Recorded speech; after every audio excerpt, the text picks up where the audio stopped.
بسم الله الرحمن الرحيم.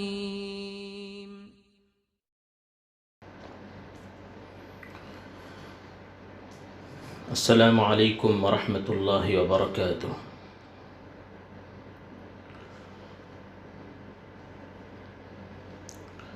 الحمد للہ نحمده ونستعینه ونستغفره ونؤمن به ونتوکل علیہ ونعوذ باللہ من شرور انفسنا ومن سیئات اعمالنا من يهده الله فلا مضل له ومن يضلله فلا هادي له ونشهد أن لا إله إلا الله وحده لا شريك له ونشهد أن سيدنا ومولانا محمدا عبده ورسوله. أما بعد فعن أبي صالح الزيات أنه سمع أبا هريرة رضي الله تعالى عنه يقول قال رسول الله صلى الله عليه وسلم قال الله تعالى كل عمل ابن آدم له إلا الصيام فإنه لي وأنا أجزي به والصيام جنة وإذا كان يوم صوم أحدكم فلا يرفث ولا يسخط فإن سابه أحد أو قاتله فليقل إني امرؤ صائم والذي نفس محمد بيده لخلوف فم الصائم أطيب عند الله من ريح المسك للصائم فرحتان يفرحهما إذا أفطر فرح وإذا لقي ربه فرح بصومه.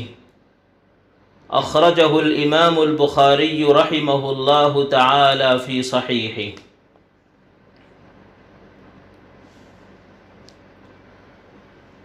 محترم بزرگوں، عزیز نوجوان بھائیوں، محترم ماؤں اور بہنوں،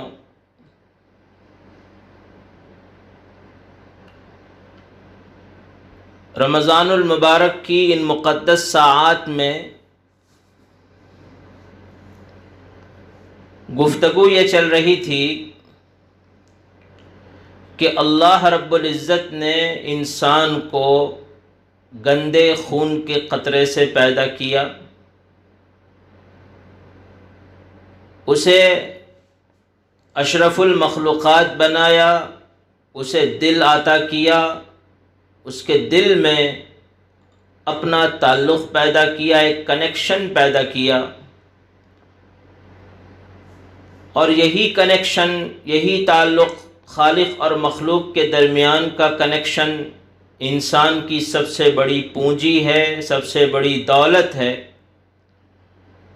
اور اسی کو بڑھانے کے لیے، اسی کو ڈیولپ کرنے کے لیے، اسی کو مرتے دم تک باقی رکھنے کے لیے اللہ رب العزت نے عبادتوں کا سلسلہ جاری فرمایا.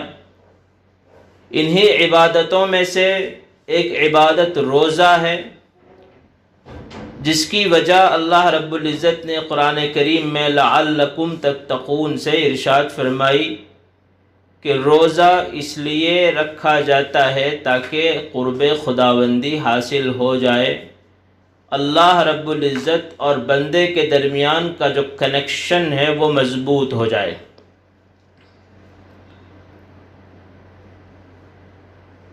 بات اگر اتنی ہوتی کافی ہوتا، جیسا ہم نے اس سے پہلے بھی کئی بار کہا، یہ بار بار ہم اس لیے تذکرہ کر رہے ہیں ان باتوں کا تاکہ یہ بات جو بنیادی ہے اللہ اور بندے کے درمیان کا تعلق، کنیکشن، یہ ہمارے دلوں میں جاگزی ہو جائے، ہم اسی محور پر رہیں اور ہم دین کی ساری باتوں کو سمجھتے رہیں. اسی لیے روزانہ یہ سبق دہرایا جا رہا ہے. اگر یہ تعلق ہی انسان کو حاصل ہوتا تو اس کے لیے کافی تھا، مگر اللہ تعالیٰ نے عبادتوں کے ساتھ اجر اور ثواب کا اتنا بڑا سلسلہ جاری فرما دیا کہ جس کا ہم تصور نہیں کر سکتے۔ بات روزے کی چل رہی تھی کہ اللہ رب العزت نے روزے کی جو نعمت مسلمانوں کو عطا کی ہے وہ کتنی بڑی نعمت ہے۔ اس سلسلے میں ایک حدیث پاک ہم نے گزشتہ کل سنی کہ جو آدمی رمضان المبارک کے روزے رکھتا ہے ایمان کے ساتھ اور ثواب کی امید کے ساتھ تو اس کے اگلے سارے گناہ بخش دیے جاتے ہیں۔ آج بخاری شریف کی ایک اور حدیث ہم پڑھنے جا رہے ہیں۔ ابو صالح زیات فرماتے ہیں کہ انہوں نے ابو ہریرہ رضی اللہ تعالی عنہ کو یہ کہتے ہوئے سنا کہ وہ فرما رہے تھے کہ اللہ کے رسول صلی اللہ علیہ وسلم نے ارشاد فرمایا کہ اللہ تبارک و تعالی فرماتے ہیں، یہ بھی حدیث قدسی ہے۔ جب اللہ کے رسول صلی اللہ علیہ وسلم فرمائیں کہ اللہ تعالیٰ ارشاد فرماتے ہیں، اللہ کے رسول صلی اللہ علیہ وسلم، اللہ کے رسول صلی اللہ علیہ وسلم اللہ تعالیٰ کے کسی قول کو نقل فرمائیں تو اسے حدیث قدسی کہا جاتا ہے۔ اللہ تعالیٰ ارشاد فرماتے ہیں کل عمل ابن آدم له الا الصیام فإنه لی وأنا اجزی بہ۔ اللہ نے روزہ ایک طرف کیا اور باقی ساری عبادتوں کو ایک طرف رکھا اور ارشاد فرمایا کہ آدمی جتنے نیک اعمال کرتا ہے، نماز پڑھتا ہے، زکوٰۃ دیتا ہے، حج کرتا ہے، اللہ کے راستے میں صدقہ خیرات کرتا ہے، کسی کی مالی امداد کرتا ہے، جتنے بھی نیکی کے کام ہیں وہ سب ایک طرف ہیں اور روزہ الگ ہے۔ جتنے آدمی کے نیکی کے کام ہیں وہ انسان کے اپنے ہیں۔ محدثین فرماتے ہیں مراد یہ ہے کہ جتنے نیکی کے کام انسان کرتا ہے ان میں ریا کا خطرہ ہوتا ہے۔ روزہ ایک ایسی چیز ہے جس میں ریا کا خطرہ نہیں، اس لیے اللہ رب العزت نے ارشاد فرمایا الا الصیام فإنہ لی، سوائے روزے کے کہ روزہ میرے لیے خاص میرا بندہ رکھتا ہے۔ باقی اعمال میں ریا کا شبہ ہو سکتا ہے، دکھلاوے کا شبہ ہو سکتا ہے۔ نماز آدمی پڑھ رہا ہے اور کسی کو دکھلانے کے لیے پڑھ رہا ہے، ہو سکتا ہے۔ اللہ کے راستے میں آدمی خرچ کرتا ہے اور ہو سکتا ہے کہ دکھلاوے کے لیے کر رہا ہو۔ آج کل ہم نے دیکھا کہ جب حالات آئے ہیں ضرورت مندوں میں چیزیں تقسیم کی جا رہی ہیں، لوگ سیلفیاں لے رہے ہیں۔ ایک چھوٹی سی چیز ایک غریب کے ہاتھ میں تھمائی جا رہی ہے اور سیلفی لی جا رہی ہے اور اسے اپلوڈ کیا جا رہا ہے فیس بک پر، واٹس ایپ پر، اور اشتہار ہو رہا ہے۔ تو یہ آدمی اللہ کے لیے خرچ نہیں کر رہا، یہ لوگوں کو دکھلانے کے لیے کر رہا ہے۔ تو ہر عبادت میں شبہ ہوتا ہے کہ وہ اللہ کے لیے نہیں کسی اور کے لیے کر رہا ہو۔ لیکن روزہ ایک ایسی عبادت ہے کہ اس کا کوئی ظاہری عمل نمودار ہو کر، ظاہر ہو کر نہیں آتا۔ ایک آدمی رات کی تاریکی میں اپنے گھر میں سحر کرتا ہے، سحری کھاتا ہے اور پھر کھانا پینا بند کر دیتا ہے۔ اب جب وہ باہر نکلتا ہے، کسی سے ملتا ہے تو اس کی پیشانی پر نہیں لکھا ہوتا کہ میرا روزہ ہے۔ اس کا اور صرف اللہ کا کنیکشن ہے، تعلق ہے۔ صرف وہ جانتا ہے اور اللہ جانتا ہے کہ اس کا روزہ ہے یا نہیں ہے۔ روزہ ہے اور وہ اللہ الگ ہوتا ہے۔ تو اللہ تعالیٰ نے روزے کو الگ کیا اور باقی ساری عبادتوں کو الگ کیا۔ اچھا، الگ کیا اس کا مطلب یہ ہے کہ دونوں کا جو ریٹ کارڈ ہے وہ بھی اللہ نے الگ رکھا۔ باقی عبادتوں کے سلسلے میں ارشاد فرمایا گیا کہ من جاء بالحسنۃ فلہ عشر امثالھا، کہ جو آدمی کوئی نیکی کا کام کرتا ہے تو اس کو 10 نیکیاں عطا کی جاتی ہیں۔ ومن جاء بالسیئۃ فلا یجزى الا مثلھا، اور جو آدمی کوئی گناہ کا کام کرتا ہے تو اس کے نامہ اعمال میں صرف ایک گناہ لکھا جاتا ہے۔ یہ اللہ کا کرم ہے۔ دیکھیے آپ، کوئی گناہ کرتا ہے تو ایک گناہ اس کے نامہ اعمال میں لکھا جاتا ہے، اور کوئی نیکی کرتا ہے تو 10 نیکیاں اس کے نامہ اعمال میں لکھ دی جاتی ہیں۔ اور اتنا ہی نہیں، یہ اور بھی بڑھتا ہے۔ بعض روایتوں میں جہاں روزے کی فضیلت نقل کی گئی، وہیں ایک روایت یہ نقل کی گئی کہ کل عمل ابن آدم یضاعف الحسنۃ بعشر امثالھا الی 700 ضعف، آدمی کے ہر عمل کا تعلق اس انداز سے ہوتا ہے اجر اور ثواب کا کہ اسے 10 گنا دیا جاتا ہے، اور اسے بڑھاتے بڑھاتے اس کی کیفیت کے مطابق اس کی کوالٹی کو دیکھتے ہوئے اللہ تعالیٰ 700 گناہ تک کا اس کو ثواب عطا کرتے ہیں۔ 10 گناہ سے شروع ہوتا ہے اور 700 گناہ تک عطا کرتے ہیں۔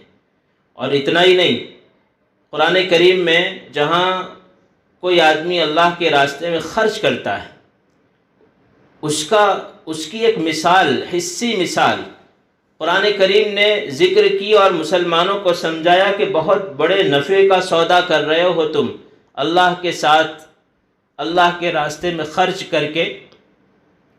وہاں یہ بیان کیا گیا، اللہ رب العزت ارشاد فرماتے ہیں کہ مثل الذین ينفقون اموالهم فی سبیل اللہ کمثل حبہ انبتت 7 سنابل فی کل سنبلۃ 100 حبہ واللہ یضاعف لمن یشاء واللہ واسع علیم۔ اگر کوئی شخص اللہ کے راستے میں خرچ کرتا ہے، 1 روپیہ خرچ کرتا ہے، مان لیجئے آپ، تو اس کی مثال ایسی ہے جیسے ایک کسان اپنے کھیت میں گیہوں کا 1 دانہ بوتا ہے۔ بہت سارے کسان ہیں ماشاءاللہ ہمارے گاؤں میں، جس معاشرے میں یہ مثال دی جا رہی تھی وہاں بھی کسان تھے۔ اللہ تعالیٰ ایک ایسی مثال سے سمجھانے کی کوشش کر رہے ہیں جو ہمارے سامنے وجود میں آتی۔ ہمارے یہاں کھیت کھلیان ہیں، اللہ تعالیٰ سبھی کے کھیت کھلیان کو آباد رکھے اور برکت عطا فرمائے، زراعت میں سبھی کی، ہماری زمینوں میں برکت عطا فرمائے۔ ایک کسان جب گیہوں کا دانہ بوتا ہے اور اس دانے کی وجہ سے 7 بالیاں اگتی ہیں، مان لیجیے 1 دانہ بویا گیا اور 1 دانے کے بونے کی وجہ سے 7 بالیاں، جن میں گیہوں ہوتے ہیں، چاول ہوتے ہیں، اس کو بالی کہا جاتا ہے، ڈونڈا جسے ہم کہتے ہیں گجراتی میں۔ تو 7 بالیاں اگی اور ہر بالی میں 100 دانے ہیں۔ تو ایک کسان نے انویسٹ کیا 1 دانے کا اور اللہ رب العزت نے اس کو 700 دانے عطا کیے۔ تو اللہ کے راستے میں اگر کوئی آدمی انویسٹ کرتا ہے تو اتنا بڑا نفع اسے کہیں اور نہیں نظر آتا۔ دنیا میں کوئی ایسا کاروبار ہے آپ مجھے بتائیے کہ جس میں 700 گنا ملتا ہو؟ 700 گنا ملتا ہو، 1 روپیہ آپ انویسٹ کریں اور 700 روپیہ عطا کیے جاتے ہوں، ایسا دنیا میں کوئی کاروبار نہیں ہوتا۔ اللہ تعالیٰ فرماتے ہیں کہ بندو تم میرے راستے میں خرچ کرتے ہو 1 روپیہ، تو اس کی مثال ایسی ہے کہ ہم تمہیں 700 نیکیاں عطا کریں گے، ایسا ثواب دیں گے گویا تم نے 700 روپیے خرچ کیے ہیں، بلکہ یوں کہو کہ 700 نیکیاں عطا کریں گے۔ روپیے کی کوئی حیثیت نہیں ہوتی، یہ روپیہ جب اللہ کے راستے میں خرچ کیا جاتا ہے وہ نیکی بنتا ہے، اور نیکی کی اللہ کے یہاں حیثیت ہوتی ہے۔ 700 نیکیاں اللہ تعالیٰ عطا فرماتے ہیں۔ اور آگے دیکھیے آپ، شاہ ہے، شہنشاہ ہے، واللہ یضاعف لمن یشاء۔ اتنا ہی نہیں، 700 گنا تو ہوتا ہے، ٹھیک ہے، لیکن اللہ تعالیٰ جس کے لیے چاہیں اور کئی گنا بڑھا دیتے ہیں، جس کا جتنا ایمان، جس کا جتنا اخلاص، جس کے خرچ کرنے کی، جس کے عمل کرنے کی جتنی اعلیٰ کوالٹی، اتنا اللہ تعالیٰ اسے عطا فرماتے ہیں۔ واللہ واسع علیم، اللہ تعالیٰ بہت وسعت والا ہے، اس کے پاس اتنا ہے، اتنا ہے، اتنا ہے، اتنا ہے جتنا کسی کے پاس نہیں۔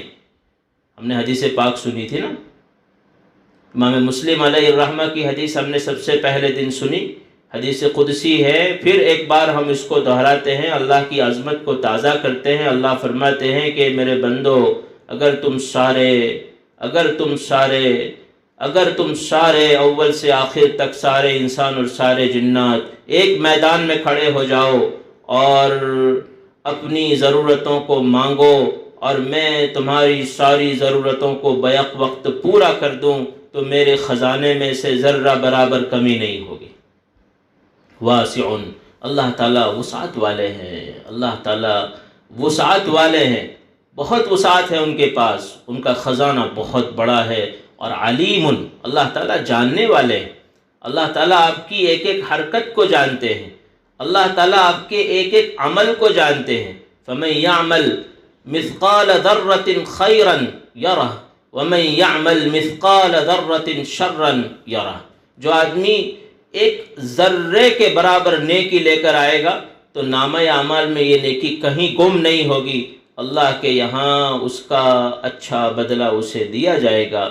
اور اگر کوئی شخص کوئی گناہ لے کر آتا ہے ایک چھوٹے سے ذرے کے برابر جو اس نے معاف نہیں کروایا ہے، تو اس گناہ کی پاداش اسے اس گناہ کا عذاب اللہ کے یہاں اسے بھگتنا پڑے گا۔ علیم، اللہ تعالیٰ کا جو سسٹم وہ بہت مضبوط ہے۔ یعلم خائنۃ الاعین وما تخفی الصدور، اللہ تعالیٰ اعمال کو تو جانتے ہیں، لیکن تمہاری نظر جہاں جا رہی ہے، خیانت کر رہی ہے، کسی غلط جگہ کو دیکھ رہی ہے، تمہارے پڑوس میں بیٹھے ہوئے شخص کو علم نہیں ہوتا، اور تمہارے دلوں کے وہ خیالات، وہ وساوس، وہ گندے افکار جو دلوں کی دنیا میں امڑ رہے ہوتے ہیں اور کسی اور کو احساس نہیں ہوتا، اللہ رب العزت کو اس کا علم ہوتا ہے۔ تو جتنے اعمال ہیں ان اعمال کا ریٹ کارڈ اللہ نے طے کر رکھا ہے کہ ایک عمل کرو گے تو 10 سے شروع ہوگا اور 700 تک، اور 700 کے بعد بھی واللہ یضاعف لمن یشاء، اللہ تعالیٰ جس کو چاہے اور دے سکتے ہیں، 700 گنا سے بھی زیادہ دے سکتے ہیں۔ یہ ریٹ کارڈ ہے نیکیوں کا۔ لیکن قرآن حدیث پاک میں، حدیث قدسی میں اللہ تعالیٰ ارشاد فرماتے ہیں کہ روزہ اس مینیو میں شامل نہیں، روزہ اس مینیو میں شامل نہیں۔ کیوں؟ فَإِنَّهُ لِي وَأَنَا أَجْزِي بِهِ، روزہ بندہ میرے لیے رکھتا ہے، دن بھر بھوکا پیاسا میرے لیے رہتا ہے، وہ اپنی شہوتوں کو میرے لیے چھوڑتا ہے، اتنی قربانی وہ میرے لیے برداشت کرتا ہے، اس کے اس عمل کا بدلہ میں خود عطا کروں گا، اس کا کوئی ریٹ کارڈ نہیں۔ محدثین فرماتے ہیں کہ جب اللہ تعالیٰ ایک عام نیکی پر اتنا سب کچھ عطا کرتے ہیں کہ جس کا تصور نہیں کیا جا سکتا، روزے دار کو اللہ تعالیٰ کتنا عطا کریں گے اس کا ہم کہاں تصور کر سکتے ہیں۔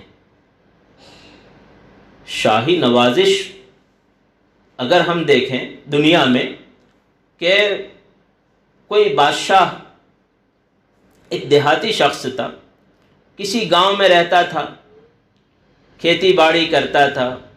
ایک دن خیال ہوا دل میں کہ چلو بادشاہ سلامت ہمارے پورے علاقے کے فرما روا ہیں، ہمارا اتنا خیال رکھتے ہیں، ہم بادشاہ سلامت کی خدمت میں کوئی تحفہ لے کر جاتے ہیں۔ اب اس کے پاس تحفہ تو کچھ تھا نہیں، وہ اپنے کھیت میں گیا اور اچھی اچھی کچھ سبزیاں اٹھائیں اور ایک پورا بورا بھرا اور سر پہ اٹھایا، کچھ بینگن لیے، کچھ لوکی لی، کچھ لیمو لیے، اور جتنی اچھی اچھی اعلیٰ قسم کی سبزیاں اس کے کھیت میں تھی وہ سبزیاں اس نے لیں، بورے میں بھری، اور بادشاہ کے محل کی طرف چلا۔ محل کافی دور تھا، راجدھانی کسی اور علاقے میں تھی، لہذا جاتے جاتے 2 3 4 دن ہو گئے، اور وہ بورا جیسے ویسے کر کے بادشاہ سلامت کی خدمت میں وہ آدمی حاضر ہوا اور تحفہ پیش کیا گیا۔ اب 4 5 دن ہو چکے تھے، آپ سمجھ سکتے ہیں کہ سبزیوں کا حال کیا ہوا ہوگا۔ سبزیاں گل گئی تھی، خراب ہو گئی تھیں، لیکن بادشاہ نے کہا کہ یہ میرے خزانے میں رکھوا دو، اور اس آدمی کو نہلاؤ، اسے اچھا سا لباس، شاہی لباس پہناؤ، خوشبو لگاؤ، اچھے جوتے پہناؤ، اس کا اکرام کرو، اس کا اعزاز کرو، اور اسے شاہی مہمان بنا کے رکھو۔ پھر جب یہ آدمی جانے لگا تو اسے ایک اعلیٰ سواری عطا کی، اور بادشاہ سلامت نے یہ کہا کہ وہ جو بورا بھر کے لایا تھا سبزیاں، اس بورے کو خالی کرو، اور اس بورے میں سونے چاندی کے جواہرات، سونے چاندی کے زیور رکھ دو، جواہرات رکھ دو، اعلیٰ قسم کی پتھر رکھ دو، ایسی قیمتی چیزوں سے اس کا بورا بھر دو۔ وہ ساری چیزیں جو ہمارے خزانے میں موجود ہیں ان سے بورا بھرو اور اسے عطا کرو۔ وزیر نے کہا کہ بادشاہ سلامت، ایک ادنا سا آدمی ہے، ایک چھوٹا سا تحفہ لے کر آیا ہے، اور وہ بھی سڑے ہوئے پھل اور سڑے ہوئی سبزیاں لے کر آیا ہے، اسے اتنا سارا آپ کیوں عطا کر رہے ہیں؟ بادشاہ نے کہا کہ میں اس آدمی کے ہدیے کی طرف نہیں دیکھ رہا ہوں، تحفے کی طرف نہیں دیکھ رہا ہوں، میں اس آدمی کے دل کے اخلاص اور اس کی محبت کو دیکھ رہا ہوں۔ یہ آدمی جیسا بھی تحفہ لایا ہے، جیسا بھی عطیہ لے کر آیا ہے، لیکن بڑے اخلاص اور بڑی محبت کے ساتھ لے کر آیا ہے، اس کے دل میں میرے لیے محبت ہے، اور وہ اسی محبت کی خاطر اپنے علاقے سے 5 دن کا سفر طے کر کے آیا ہے۔ میں اسی محبت اور اسی نوازش کی بنیاد پر اسے نواز رہا ہوں۔ وہ اپنی حیثیت کے مطابق عطیہ لے کر آیا ہے، وہ اپنی حیثیت کے مطابق تحفہ لے کر آیا ہے، میں اپنی شان کے مطابق اسے نواز رہا ہوں۔ تو یہی ہوتا ہے، بندہ اپنی حیثیت کے مطابق اللہ کی بارگاہ میں عمل پیش کرتا ہے، اور اللہ تعالیٰ اپنی شان کے مطابق اسے نوازتے ہیں۔ اب یہاں دیکھیں کہاں یہ دنیا کا بادشاہ جو محدود علاقے پر حکمرانی کرتا ہے، جس کا خزانہ محدود ہوتا ہے، جو اپنا خزانہ بھرنے کے لیے اپنی رعایا کے ٹیکس کا اور اس سے حاصل ہونے والے خزانے کا محتاج ہوتا ہے، اور ایک طرف اللہ رب العزت کی ذات ہے جو اتنا بڑا، اتنا قادر، اتنا مقتدر، جس سے بڑا کوئی نہیں، وہ خالق ہے، وہ مالک ہے، وہ ہر چیز پر قادر ہے، سیاہ و سفید کا مالک ہے، اور وہ خالق ہی نہیں، مالک ہی نہیں، وہ رب ہے کہ دنیا میں موجود ہر انسان، ہر جنات، اور پانی میں بسنے والے، پانی میں تیرنے والے، زمین پر چلنے والے، ہواؤں میں اڑنے والے، سارے کے سارے جانوروں کا خوراک وہ بلا بھولے، بلا فراموش کیے پہنچاتا ہے، دنیا کے آغاز سے پہنچاتا ہے، اور یہ دنیا جہاں تک ختم ہوگی وہاں تک وہ پہنچائے گا۔ اور اس نے جنت کا ایک سلسلہ قائم کیا ہے، وہ جنت میں بھی بڑی بڑی نعمتوں سے نوازے گا۔ ایک یہ بادشاہ ہے جو اتنا بڑا بادشاہ، جب دنیا کے بادشاہ سے اتنی بڑی توقع کی جا سکتی ہے، تو آپ تصور کیجئے کہ اللہ رب العزت جو مالک الملک ہے اس سے کتنی بڑی توقع رکھی جا سکتی ہے۔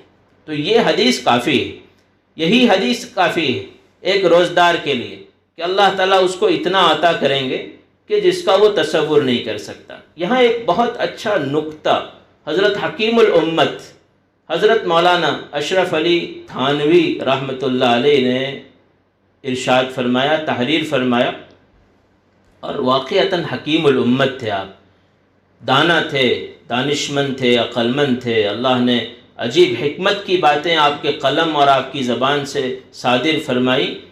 آپ فرماتے ہیں کہ یہاں ایک نقطہ یہ ہے کہ اگر کوئی آدمی کسی حاکم کے دربار میں جا رہا ہو اور حاکم نے اس سے کہا ہو کہ میرے لیے کوئی چیز لانا، اور وہ چیز میرے لیے ہوگی، میرے ذاتی استعمال کے لیے ہوگی، اب یہ آدمی آپ سوچے کہ وہ چیز کتنی اعلیٰ تلاش کرے گا۔ حاکم نے جو بھی چیز کہی ہو، وہ چیز جب وہ مارکیٹ میں جائے گا تو 1000 دکانوں پر گھومے گا، اور وہاں جتنی اعلیٰ چیز اسے ملے گی، اعلیٰ سے اعلیٰ تر اور اعلیٰ تر سے اعلیٰ ترین، بہتر سے بہترین چیز کو وہ حاصل کرنے کی کوشش کرے گا اور اسے سلیکٹ کر کے وہ بادشاہ کے دربار میں لے جائے گا۔ یہاں بھی اللہ رب العزت نے روزے کے بارے میں یہ کہا کہ روزہ بندہ میرے لیے رکھتا ہے۔ اب بندے کی ذمہ داری ہے کہ وہ اس روزے کو اتنا صاف ستھرا رکھے، اتنا پاکیزہ رکھے، اتنا نفیس رکھے کہ اللہ رب العزت کی ذات ہم سے خوش ہو جائے۔ اس لیے ضرورت ہے کہ جیسے ہم روزہ رکھیں، ہم اس روزے کو پاک صاف رکھیں، اللہ رب العزت کے لیے رکھیں، اور اللہ رب العزت سے اس کے ثواب کی ہم امید کریں۔ حدیث میں آگے ارشاد فرمایا گیا، وَالصِّيَامُ جُنَّةٌ،